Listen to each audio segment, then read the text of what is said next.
Alrighty, this week's video of Rangers recap is going to be just a little bit different because I'm not completely shining away from doing full recaps of series and everything like that. I don't have enough time. I work, at a job. But yes, the full recap of all the series is not completely over. I will get back into the routine of doing that one way or another. But until then, I would like for us to get some wins, and that's kind of what today's video is about. Instead of a Rangers recap, it's going to be a Rangers rant. And so I've got some things to talk about, so let's go ahead and get into it. And while we're here, before anything starts, I just want you to know that yes, I do know that I have a patch of hair missing right here. It's nothing serious, but long story short, I should have never shaved my beard because I would have never recognized what this is. Apparently it's something called alopecia Barbie or Barbe, one or the other. Here it is right here. If you want to Google it, go ahead and see. But it's some kind of thing where it just causes beard hair to fall out. I read up on it. Doesn't seem to be anything serious. Nothing a little Rogaine can't fix. So until then, get used to that little bit right there. Yeah, it makes me self-conscious, but at the same time, there's nothing I can do about it right now. So let's continue on with the video. In my list of rants that I wrote down, I only have 3. I scratched out a couple because I don't see them being very important, but I'm going to talk about 3 big, huge rant topics that I want to get out of the way because they've been on my chest, especially since our 6-game losing streak, and I didn't do any recaps of those games because I was too embarrassed for the team to put those all together. First thing I want to talk about is Charlie Culberson's fielding. Now, we had 2 games against the Giants, lost both of those, but Charlie is a key factor as to why we lost both those games, or at least one. Charlie committed 2 different fielding errors throwing to first base. If he hadn't, then we probably would have had a good chance at winning those baseball games. But if you didn't see it, let me go ahead and show it to you right now. 2 more in scoring position here for Yastrzemski, and bounce toward third, leaning in to play it on a backhand. Culberson is throw to first, and here it comes, swinging a hard ground ball to third, backhanded by Culberson. The long throw in the dirt, and it's off the glove of Lowe. 1 run is scored, and here comes Crawford, and he will score. But not only did Charlie commit those errors in the Giants series, he also did it in Game 1 against the Astros. Now, this one is more important to me at least because Fulte was pitching and we had a 3-0 lead at this point. No, 2-0 lead. I'm sorry, 2-0 lead. And Altuve came up with the bases loaded and I believe there was 1 out. I don't know. I'll show you the video in a second. But Altuve hits a ground ball over to third base where Culberson was playing. And Culberson decided to slide and try to olay the ball with his backhand. And he would have rolled a double play easily. But let me show you. The single up the middle his first time, first pitch. And Altuve grounds it left side, and that gets past Culberson and goes down the left field line. Scoring is Tucker. Diaz scores. Around third, Castro and coming home. The throw to the plate by Connor Falefa, not nearly in time. Castro slides in. Altuve at second, and the Astros lead it 3-2. How could you let that happen? How could you possibly? Culberson makes this play 9 times out of 10. This one was the one. And he just completely missed it. I don't know how he missed it.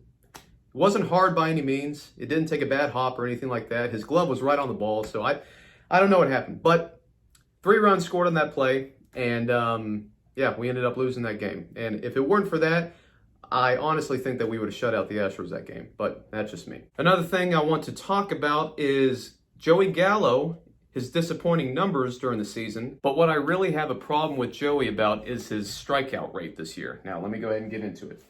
In 144 at-bats this year so far, he has struck out 61 times. I'm not a big mathlete, but I did do the math, and he is striking out 42% of the time in his at-bats. Almost half.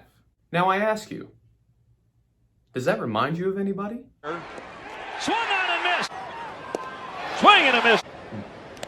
Oh, foul tipped into the mid. In third, 2 outs, and Odor strikes out. Yeah. He'll go down, swing.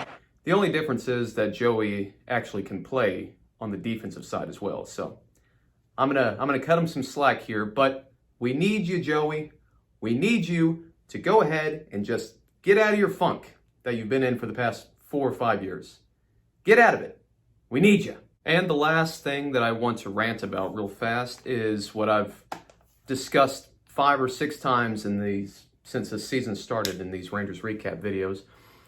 Whenever Woodward brings in a left-handed batter to face a right-handed batter, and vice versa, it's the matchup dynamic of the situation, and he doesn't follow that protocol. And last night against the Yankees in their second game was a big indicator of that, and I'm going to go ahead and show it to you. Come over here with me.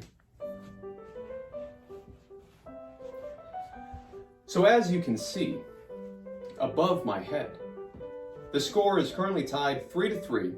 The Yankees have 2 outs and the bases loaded. And as you can see, a right-handed batter is up. Colby Allard is pitching. He's left-handed. Let's see what happens. Mayhew.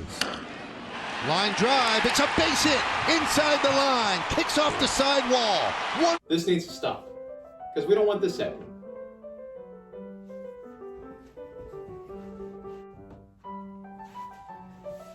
Yeah, so if we could go ahead and cut that out, that'd be great. My good friend sent me a video about his rants, and he's got some things to say as well. Go ahead and check him out. We are leaving so many runners on base right now. I mean, we're top 10. We're top 10 in runners left on base. Are you freaking kidding me? It's like we just choose whenever we want to be good or not. Like, hey, like I'm gonna get a hit sometimes, but then we see people on base and then we decide to suck.